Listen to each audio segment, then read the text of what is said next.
우리는 쾌락을 보상이라고 말하지만 혹시 그것이 정교하게 만들어진 위장은 아닐까요? 달콤한 초콜릿, 끝없이 내려가는 스마트폰 화면, 스쳐 지나가는 욕망과 찰나의 웃음들. 이 모든 것들이 사실은 더 원초적이고 고통스러운 무언가를 가리기 위해 교묘하게 연출된 그림자에 불과하다면 어떨까요? 한번 스스로에게 물어보십시오. 무언가 더 필요하다는 생각 없이 온전한 충만함을 느꼈던 마지막 순간은 언제였습니까? 단순히 만족하거나 즐거운 것을 넘어 갈망이라는 감정 자체가 당신을 건드리지 않았던 그 깊고 고요한 순간 말입니다. 우리는 지금 쾌락이 넘쳐나는 시대에 살고 있습니다. 하지만 이상하게도 우리의 영혼은 굶주려 있습니다. 스위스의 위대한 정신분석학자 칼 융은 우리에게 경고했습니다. 우리가 위안을 얻기 위해 쫓는 것들이 종종 우리를 치유로부터 가장 멀어지게 만드는 것들이라고 말입니다. 오늘 당신은 쾌락을 전혀 다른 시선으로 마주하게 될 것입니다. 이야기를 시작하겠습니다. 아침에 눈을 뜹니다. 그리고 습관처럼 스마트폰을 확인합니다. 왜 그러는지 스스로도 알지 못합니다. 급한 연락이 온 것도 아니고 특별히 즐거운 소식이 기다리는 것도 아닙니다. 하지만 그 습관은 배고픔보다도 강렬합니다.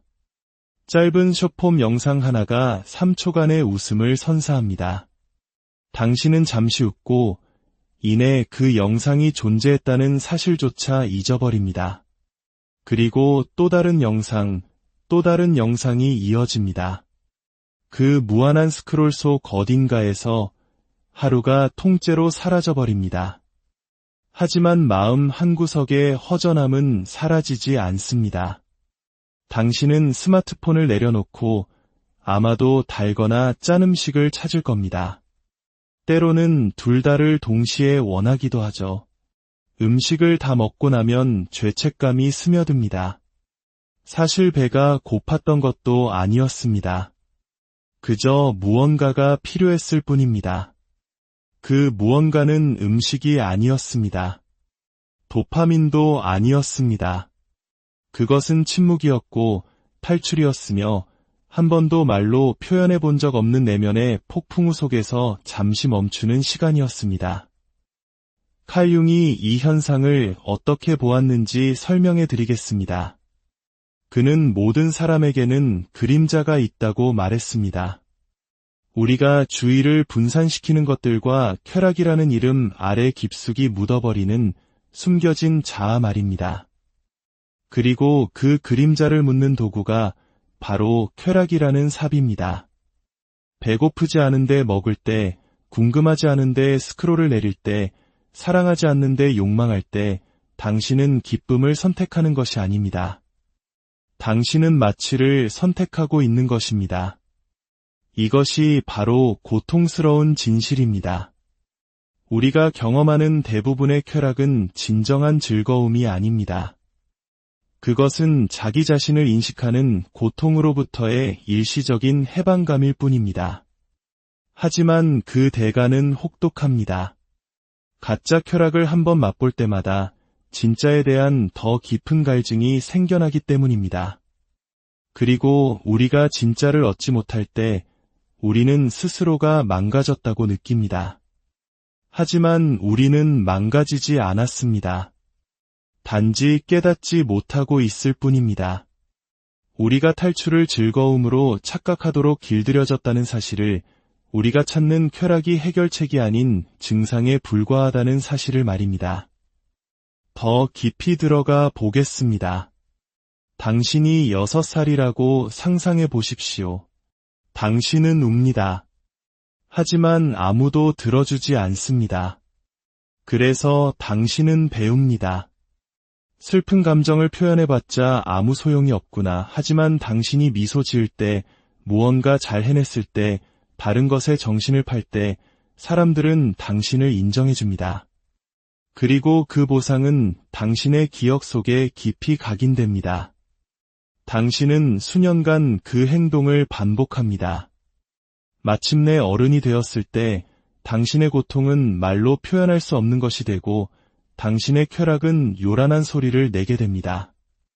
당신의 외로움보다 더 크게, 당신의 두려움보다 더 시끄럽게, 그저 한번 안아주길 바랐던 내면의 아이의 울음소리보다 더 요란하게 말입니다. 하지만 대부분의 사람들이 결코 깨닫지 못하는 것이 있습니다.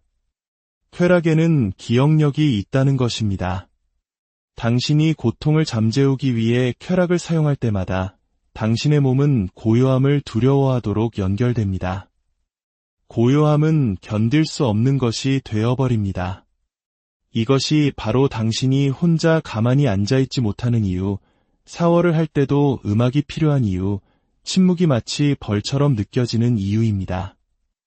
융은 이 사실을 알았습니다.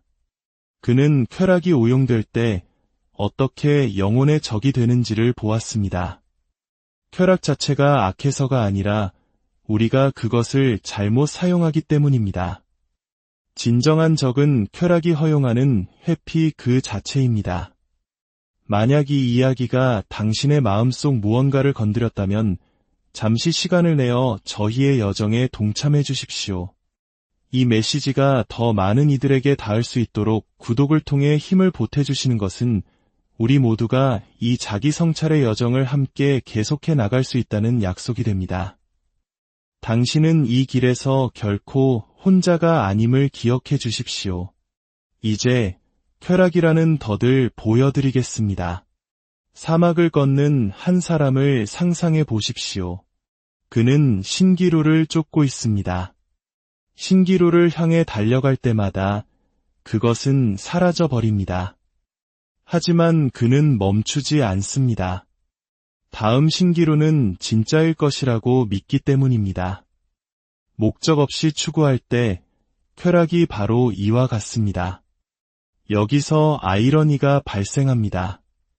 영혼을 살찌우는 진짜 쾌락은 종종 아주 조용합니다. 그것은 요구하지도 주의를 흐트러뜨리지도 감각을 마비시키지도 않습니다. 오히려 당신을 확장시킵니다. 그것은 깊은 대화 속에 있고 두려워했던 무언가를 마침내 끝마쳤을 때의 성취감 속에 있으며 아침에 눈을 떴을 때 더 이상 당신을 통제하던 그것이 필요 없게 되었음을 깨닫는 순간에 있습니다. 하지만 우리는 그런 종류의 쾌락을 갈망하지 않습니다. 쉽지 않기 때문입니다. 그럼에도 불구하고 그것만이 유일하게 갈망할 가치가 있는 것입니다. 칼 융은 이렇게 썼습니다. 사람들은 자신의 영혼을 마주하는 것을 피하기 위해서라면 아무리 터무니없는 짓이라도 할 것이다. 그리고 쾌락은 우리가 발명한 가장 아름다운 터무니없음입니다. 다시 어린 시절로 돌아가 봅시다. 당신은 넘어져서 무릎이 까집니다. 상처가 쓰라립니다. 당신은 웁니다. 그때 누군가가 말합니다. 울지마, 뚝 그쳐. 자, 여기 맛있는 과자 먹고 힘내 혹은 그만 울어. 저기 봐, 내가 좋아하는 만화 영화 하네. 그 순간은 당신과 함께 머뭅니다. 의식적으로가 아니라 신경학적으로 말입니다. 당신의 뇌는 고통은 벌이다. 감정을 느끼는 것은 나약함이다. 그리고 해결책은 쾌락이다라고 학습합니다. 그렇게 당신은 성장하면서 자신도 모르는 사이에 주의를 분산시키는 기술에 능통해집니다. 쾌락은 당신의 통역사가 됩니다. 나는 괜찮지 않아요 라고 말하기 너무 두려울 때 대신 말해주고 나는 텅 비었어요 라고 인정하기 너무 지칠 때 대신 춤을 춰줍니다. 비명을 지르고 싶을 때 쾌락은 대신 미소를 지어 보입니다. 하지만 아무도 말해주지 않는 것이 있습니다. 감정을 자극으로 대체할 때마다 당신은 진정한 자신과의 친밀감을 조금씩 잃어버린다는 사실입니다. 칼 융은 경고했습니다. 내면 세계가 무시될 때 외부 세계는 더욱 시끄러워진다. 우리의 삶에서 쾌락보다 더 시끄러운 것이 또 있을까요? 스크롤, 알림음, 폭식.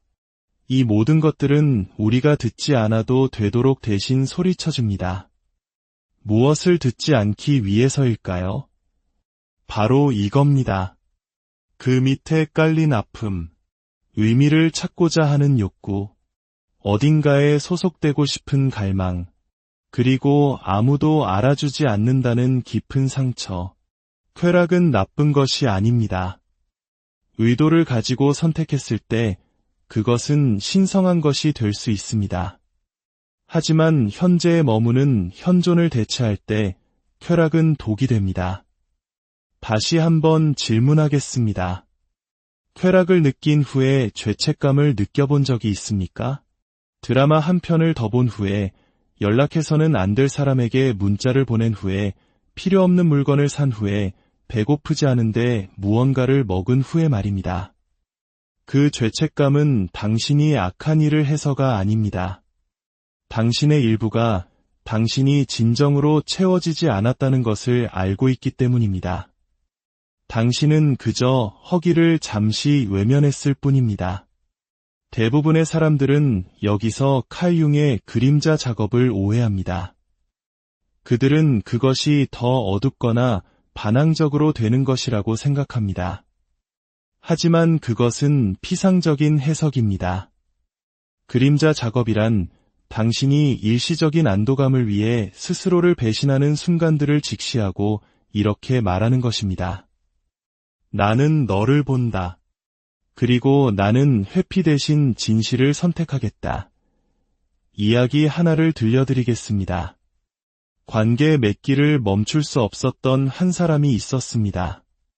스스로를 구제 불능의 낭만주의자라고 말했죠. 하지만 모든 관계는 똑같이 끝났습니다. 강렬한 시작, 집착, 파국, 그리고 반복. 왜 멈출 수 없냐는 질문에 그는 저는 사랑을 사랑할 뿐이에요 라고 답했습니다. 하지만 그건 사실이 아니었습니다. 그가 사랑했던 것은 주의 분산이었습니다. 혼자 있을 때 침묵이 너무나도 시끄러워졌기 때문입니다. 그는 자신의 상처와 마주 앉는 법을 배운 적이 없었던 것입니다. 그래서 쾌락은 더 이상 버틸 수 없을 때까지 상처 위에 덧붙이는 임시방편의 반창고가 되었습니다. 이야기는 드물지 않습니다. 이것은 수백만 명의 숨겨진 이야기입니다. 갈망을 사랑으로, 스크롤을 기쁨으로, 마비를 치유로 착각하는 사람들의 이야기입니다. 위험한 것은 이런 쾌락이 존재한다는 사실이 아닙니다. 진짜 위험은 우리가 왜 그것들을 필요로 하는지 결코 질문하지 않을 때 시작됩니다. 우리가 파괴해야 할 신화가 있습니다. 쾌락은 치유가 아닙니다. 쾌락은 평화가 아닙니다. 쾌락은 힘이 아닙니다. 쾌락은 도구일 뿐입니다. 그리고 도구는 잘못 사용될 때 위험해집니다. 관점을 바꿔봅시다. 만족을 뒤로 미루었던 마지막 순간을 떠올려 보십시오. 메시지를 보내고 싶은 충동, 무언가를 먹고 싶은 갈망, 클릭하고 싶은 욕구를 참아냈을 때, 그리고 나중에 당신은 자랑스럽고 평화로운 기분을 느꼈습니다. 왜일까요? 절제는 단순히 통제가 아니기 때문입니다. 그것은 자기 자신에 대한 신뢰입니다. 그리고 그 신뢰야말로 진정한 희열입니다. 당신이 스스로를 신뢰할 때 쾌락은 더 이상 당신을 지배하지 못합니다. 당신은 의도적으로, 온전하게, 그리고 자유롭게 그것을 선택합니다. 그때 비로소 쾌락은 다시 아름다워집니다. 마약이나 족쇄가 아닌 삶의 축제가 되는 것입니다. 이제 이것을 상상해 보십시오. 당신이 방 안으로 들어섭니다. 소음도, 스마트폰도 없습니다. 오직 당신 자신만이 존재합니다.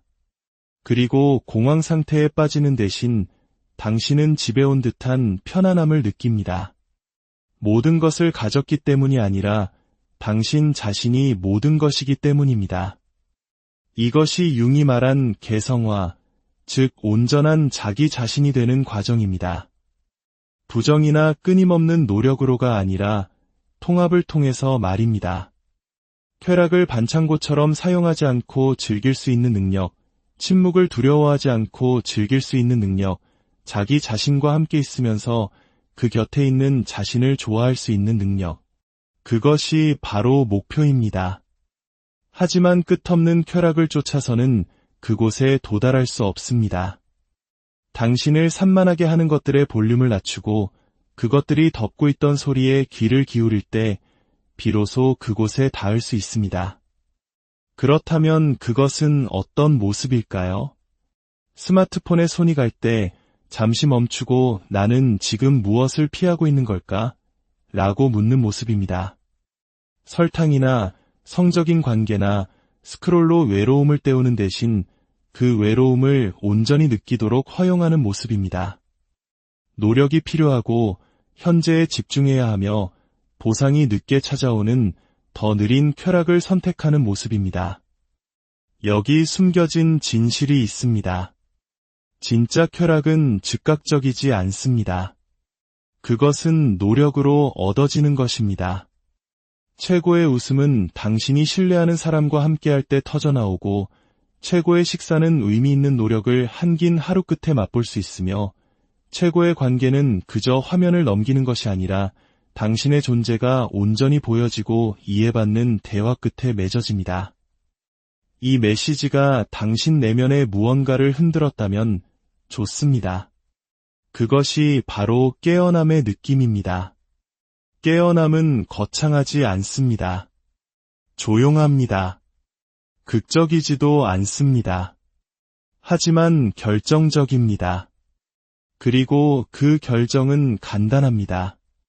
나는 계속해서 즉각적인 쾌락으로 이 아픔을 마비시킬 것인가, 아니면 마취제 없이 온전히 용감하게 나 자신을 마주할 것인가. 칼 융은 우리의 신경증이 트라우마 자체 때문이 아니라 그 트라우마가 남긴 것을 직면하기를 거부하는 데서 비롯된다고 믿었습니다. 그리고 무의식적으로 사용되는 쾌락은 우리가 결코 그것을 직면하지 못하도록 만듭니다. 하지만 이제 당신은 그것을 보았습니다. 당신은 무엇을 하시겠습니까? 당신은 거짓된 쾌락의 가면이 벗겨지는 것을 보았습니다. 이제 누구도 마주하고 싶어 하지 않는 부분에 도달했습니다. 단지 따끔한 정도가 아니라 모든 것을 산산조각 내는 진실입니다. 거짓 쾌락으로부터 당신의 삶을 진정으로 되찾기 위해서는 끔찍한 사실 하나를 인정해야만 합니다. 당신이 스스로를 배신해왔다는 사실 말입니다. 한 번이 아니라 조용히 매일 오랜 시간에 걸쳐서 말입니다. 빠른 해결책을 찾을 때마다 5분만 더라고 말할 때마다 침묵이 너무 큰 소리로 속삭여서 그것을 피할 때마다 이건 기분을 좋게 해줘라고 스스로에게 말했지만 사실은 그저 있게 도와줬을 뿐인 모든 순간에 당신은 스스로를 배신했습니다. 하지만 잘 들으십시오. 이것은 수치심이 아닙니다. 이것은 각성입니다. 당신을 안전하게 지켜준다고 믿었던 일을 한 것에 대해 당신은 나약하지 않습니다. 아픔을 둔하게 만들었던 무언가를 갈망했던 것에 대해 당신은 망가지지 않았습니다. 당신은 그저 살아남고 있었을 뿐입니다. 그리고 이제 마침내 당신은 살아갈 준비가 되었습니다. 일단 그 순환의 고리를 보고 나면 대부분의 쾌락이 기쁨이 아니라 진정제였다는 것을 이해하고 나면 당신은 더 이상 같은 것을 쫓지 않게 됩니다. 파티는 예전처럼 흥겹지 않고 스크롤은 더 이상 가려운 곳을 긁어주지 못하며 하룻밤의 관계는 공허함을 채우지 못합니다. 설탕은 내면의 비명을 달래주지 못합니다. 진짜 고통은 지루함이 아니었기 때문입니다. 그것은 자기 자신의 부재였습니다. 당신의 삶을 하나의 집이라고 상상해 보십시오.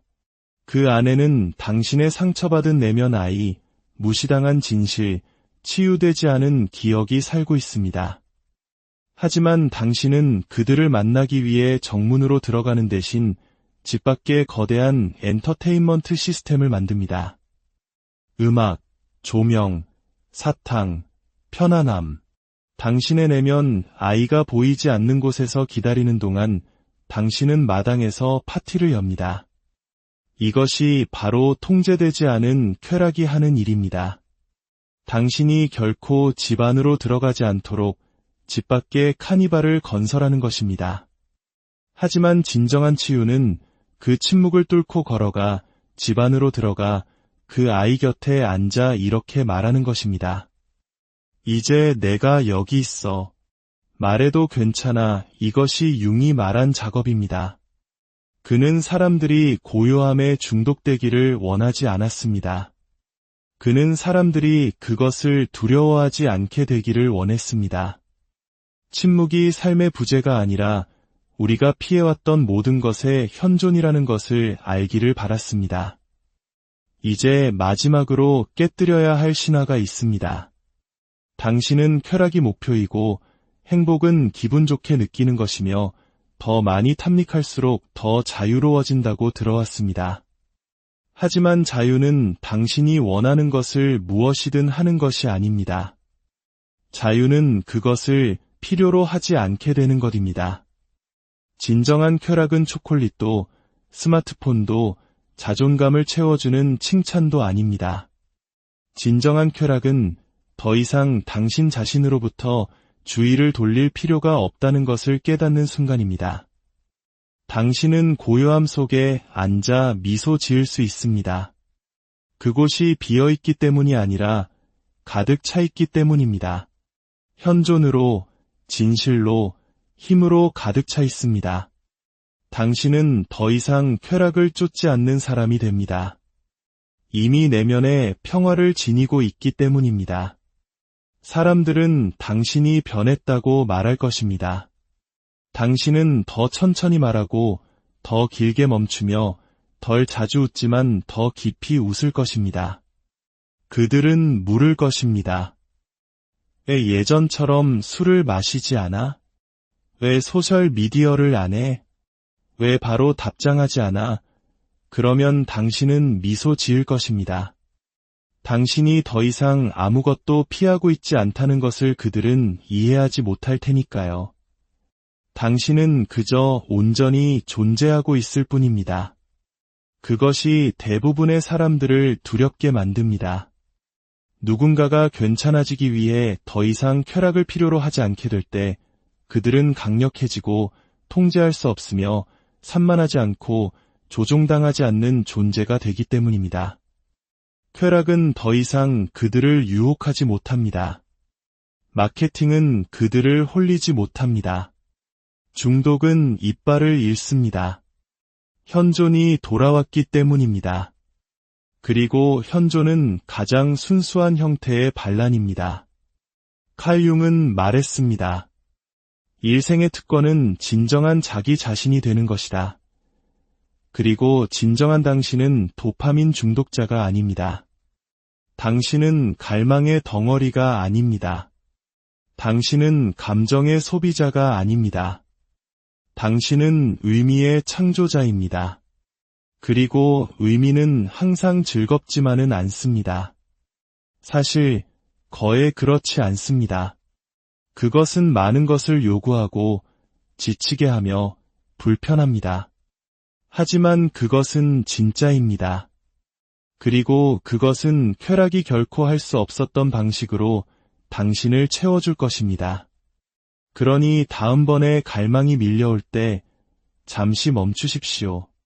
싸우거나 수치심을 주기 위해서가 아니라 이렇게 묻기 위해서입니다. 내가 지금 진정으로 필요한 것은 무엇인가?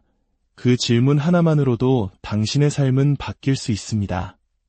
그것이 순환의 고리를 끊기 때문입니다. 그것은 당신에게 펜을 쥐어줍니다. 그것은 당신이 당신의 허기가 아님을 상기시킵니다.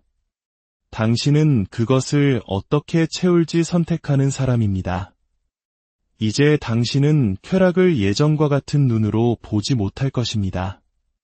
그것이 악해서가 아니라 이제 당신이 그것을 명확하게 보기 때문입니다.